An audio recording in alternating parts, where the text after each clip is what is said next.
नमस्कार दोस्तों, आप सभी का अपने YouTube चैनल आशा स्टडी पॉइंट पर स्वागत है। पेट सीरीज में दोस्तों ये सेशन होने वाला हमारा 49वां। तो चलिए शुरुआत करते हैं इस सेशन की।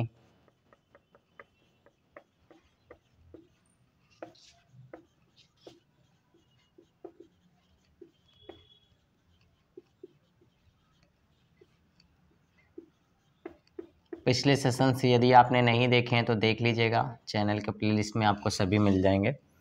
पहला प्रश्न जो आपसे कहा गया है ब्लड रिलेशन का, उसमें कहा गया है तरुण रोहित का पिता है। रोहित का पिता है। रोहित कला का भाई है। रोहित कला का भाई है।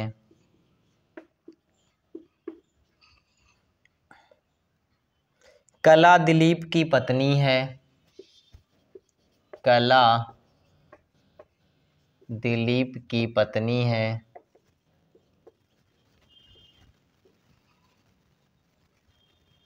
रोहित का दिलीप के साथ क्या संबंध है?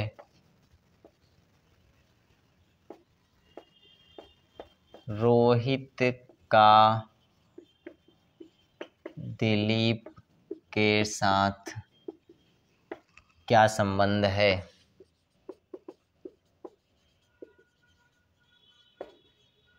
चलिए, जब भी इस तरीके का कोई प्रश्न देता है तो सेम प्रोसेस जैसा हमने आपको बता रखा है, डायग्राम के माध्यम से हम लोग बनाते हैं।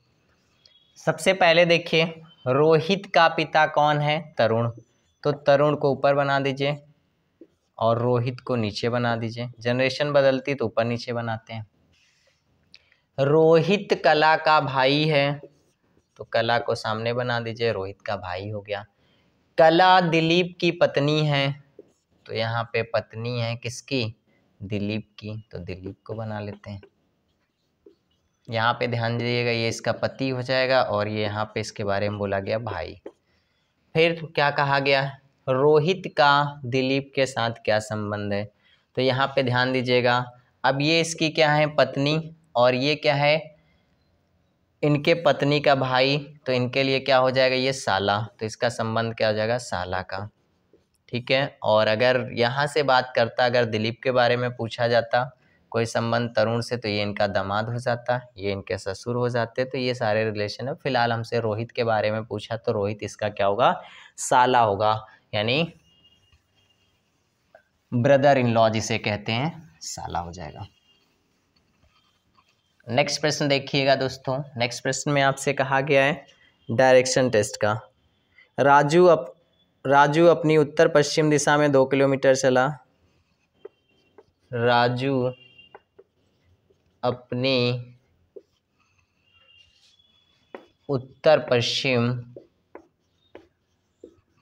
पश्चिम दिशा में 2 किलोमीटर चला। वहां से वह 90 अंश दक्षिणावर्त, वहां से वह 90 अंश दक्षिणावर्त मतलब होता है क्लॉकवाइज, दक्षिणावर्त घूमा और 2 किलोमीटर चला।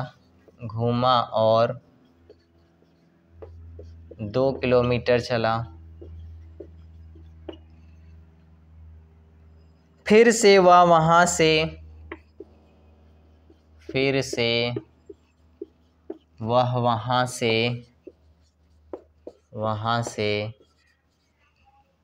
90 अंश दक्षिणावर्त घूमा। 90 अंश दक्षिणावर्त घूमा और 2 किलोमीटर चला। और 2 किलोमीटर चला। अब वह आरंभिक बिंदु से किस दिशा में है? अब वह आरंभिक यानी जहां से चला था, आरंभिक बिंदु से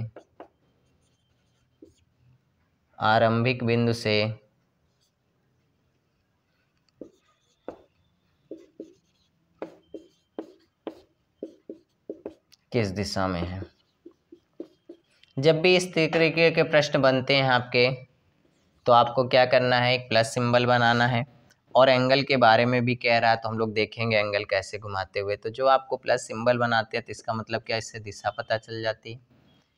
राजू अपनी उत्तर पश्चिम, तो बात करते हैं यहाँ पे, जैसे प्लस पॉइंट बनाया तो आपको पता होना चाहिए दोस्तों कि उत्तर इधर पश्चिम इधर, यानी उत्तर पश्चिम इसके बीच में कितना 2 किलोमीटर चला। वहाँ से वह 90 अंश दक्षिणावर्त, तो यहाँ से वो 90 अंश जब दक्षिणावर्त की बात करेंगे तो यहीं पे आपको क्या करना होगा, एक प्लस पॉइंट को बनाना होगा ऐसे, देखिए यहाँ से, ठीक है ना। तो जब यहाँ से बात करेंगे तो 45 अंश देखिए यहाँ घूमेगा और 45 अंश यहाँ पे निकलेगा, तब ये 90 अंश हो जाएगा।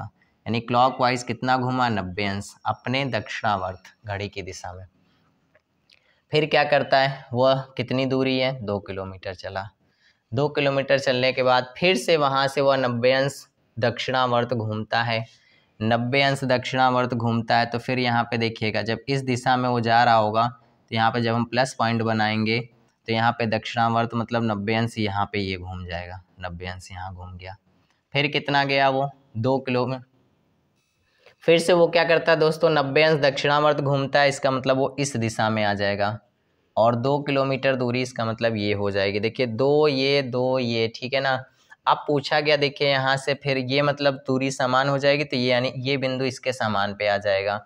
अब पूछा गया प्रारंभिक बिंदु से किस दिशा में है, तो ये दोस्तों होता है उत्तर और ये होता है पूरब आपका। इन दोनों के बीच में जो दिशा में बारे में बात करें तो ये यहाँ पे है, ये आंसर हो जाएगा आपका उत्तर पूर्व। तो ऐसे प्रश्नों को करने के लिए आपको डायरेक्शन के अनुसार बना देना है। यानी अब इसको अगर आप देख पा रहे होंगे तो थोड़ा सा बड़ा अगर आप बनाना चाहें तो यहाँ से निकलेंगे आप इस दिशा में, फिर यहाँ से प्लस पॉइंट बनाएंगे, इस दिशा में निकलेंगे, फिर यहाँ से प्लस पॉइंट बनाएंगे, इस दिशा में आ जाएंगे और फिर जब यहाँ पे पहुँच जाते हैं पूछा प्रारंभिक स्थान से, तो यानी ये वाली दिशा जो हो जाएगी वो क्या हो जाएगी, आपकी उत्तर पूरब हो जाएगी।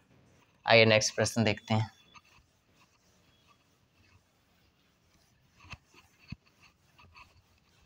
जब भी आपको दूरी भी चलाई जाए और उसमें कोण की भी मान दिया हो तो बस उसी से थोड़ा सा पहले प्लस बनाइएगा, आप समझ पाएंगे उसमें क्या पूछा जा रहा है। प्रश्न में कहा गया संपादक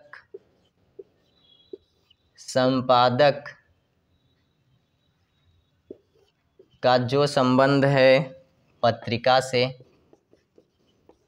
वही संबंध आपका पूछा गया दिए गए ऑप्शन में किससे होगा।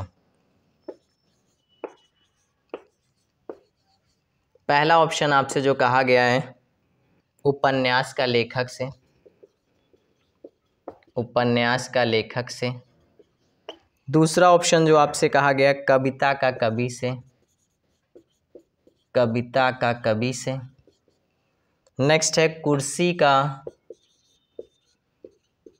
बढ़ई से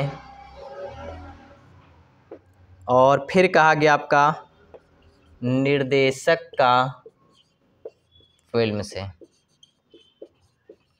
अब देखिए यहाँ पे इम्पोर्टेंट बन जाता है, बड़ा कंफ्यूजिंग प्रश्न है। संपादक का संबंध पत्रिका से, यानी संपादक को कौन पब्लिश करवाता है, पत्रिका को तो संपादक, इसी तरीके फिल्म को कौन निर्देशित करवाता है, या तो निर्देशक करवाता है। तो यहाँ पे आंसर डी वाला आपका सही हो जाएगा। इसका संबंध नहीं दिमाग में आना चाहिए। जस्ट यहाँ पे आपका संपादक दिया तो उसकी जगह पे निर्देशक हो जाएगा, यहाँ पे पत्रिका है तो पत्रिका की जगह पे फिल्म हो जाएगा। अच्छा प्रश्न था भैया, इम्पोर्टेंट भी है। नेक्स्ट प्रश्न जो है आपका दिया गया दोस्तों, पूछा गया मिसिंग में, प्रश्न में आपसे पूछा जाएगा, प्रश्न में पूछा गया आपसे कि क्वेश्चन मार्क के जगह पे क्या आएगा। तो चलिए इसको बनाते हैं। मिसिंग कैरेक्टर का प्रश्न है।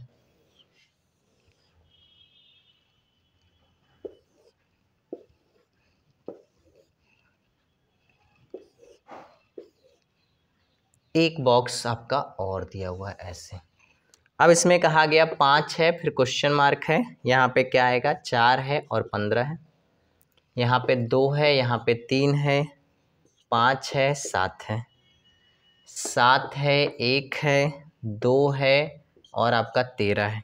इसमें मैंने कहे थे आप ऑप्शन देख लीजिएगा, 1 है, 5 है, 9 है, 7 है। यानी हमको अपने ऑप्शन का चुनाव करना है लॉजिक से जो इसमें बना हो। अब देखिए यहाँ पे 13 कैसे हो सकता है और यहाँ पे 7 कैसे हो सकता है, यहाँ 15 कैसे हो सकता है, या किसका संबंध मिला के यहाँ क्वेश्चन मार्क पे क्या हो सकता है। तो जनरली अगर हम देखें दोस्तों तो एक दिमाग में ये कॉन्सेप्ट आ रहा है 7 दूनी 14 और फिर हम -1 कर दें तो कितना हो जाएगा 13। देखिए क्या इसमें भी हो रहा है, 5 दूनी 10 और -3 कर दें तो 7 हो गया। अब देखिए यहाँ पे प्रश्न हमसे कैसे बनाना है, यहाँ पे इसको गुणा करना हमें, तो 5 चौक 20 हो जाएगा, क्या माइनस करें कि 15 हो जाए, तो यहाँ 5 अगर माइनस कर दे तो 15 हो जाएगा। अब ऑप्शन में देखिए क्या 5 दिया गया, हाँ बिल्कुल है, बी ऑप्शन इसका सही हो जाएगा। तो ऐसे प्रश्नों को ऐसे करना है। आइए इस सेशन का आखिरी प्रश्न पर चर्चा कर लेते हैं। आखिरी प्रश्न में आपको कहा गया है आकृति में त्रिभुजों की संख्या बताएं। कुछ प्रश्न आप नॉन वर्बल से भी कर लीजिए, क्योंकि हो सकता है त्रिभुज गिनने के लिए कभी कभी पेपर में दे देता है। आकृति में त्रिभुजों की संख्या बताएं, संख्या बताएं। चलिए वो आकृति कुछ आपकी इस तरीके से बनी हुई है। ऐसे आकृतियों में आपको कैसे कॉन्सेप्ट को समझना है और किस शॉर्ट ट्रिक के माध्यम से आपको त्रिभुजों की संख्या बताना है, मैं आपको समझाता हूँ। ऑप्शन आपके दिए गए हैं A B C D, और यहाँ पे पहला ऑप्शन आपका 12 है और 16 है, 15 है और 8 है। जब भी इस तरीके का कोई प्रश्न आपसे पूछा जाए तो सबसे पहले ध्यान दीजिएगा कि हमें करना क्या होता है। जब भी आपको इस तरीके का कोई भी त्रिभुज में दिया जाए तो ध्यान से समझिएगा कैसे कॉन्सेप्ट को समझना है हमको। ऐसे आकृति में जब भी हो तो 1 2 डालते रखते हैं और जोड़ देते हैं तो कितना हो जाता है 3, यानी इस फिगर में 3 त्रिभुज हैं। ऐसे ही देखिए ये वाला पूरा सेम फिगर आपका बन रहा है, तो इसका मतलब इसमें भी कितने हो जाएंगे, 3 त्रिभुज हो जाएंगे। ये वाला पार्ट देखिए, इसमें भी अगर हम बात करें तो दोस्तों कितना हो जाएगा, 3 त्रिभुज हो जाएगा। इसका मतलब टोटल त्रिभुजों की अगर हम संख्या के बारे में बात करें तो आपको 9 दिखाई दे रहे हैं। अब उन त्रिभुजों को हम लोग लेंगे जो दोनों में मिक्स होंगे। तो दोनों में मिक्स के बारे में बात करें तो सबसे पहले देखिएगा ये वाला त्रिभुज, दोनों को मिक्स कर देंगे तो ये आपका एक और हो जाएगा, 10 हो जाएगा। ठीक है, अब यही बात ऊपर वाले में अप्लाई कर दीजिए। इसको अगर मिक्स करेंगे तो आपका कितना हो जाएगा, 11 हो जाएगा। ठीक है, अभी आपने चारों को मिक्स नहीं किया, इन चारों को अगर मिक्स कर देंगे तो कितना हो जाएगा दोस्तों, वो हो जाएगा 12। तो यानी इसमें त्रिभुजों की संख्या कितनी हो जाएगी आपकी, 12। तो जब भी इस तरीके कोई डायग्राम आते हैं तो पता है हूबहू रिपीट भी हो जाते हैं। अगर आप बहुत अच्छे से प्रैक्टिस करते हैं तो त्रिभुजों की संख्या हूबहू मैच कर जाती है, यानी आपको पहले से जानकारी है तो आपको वहाँ पे केवल आंसर लगाना रहता है। चलिए फिर मिलते हैं नेक्स्ट सेशन में, थैंक यू।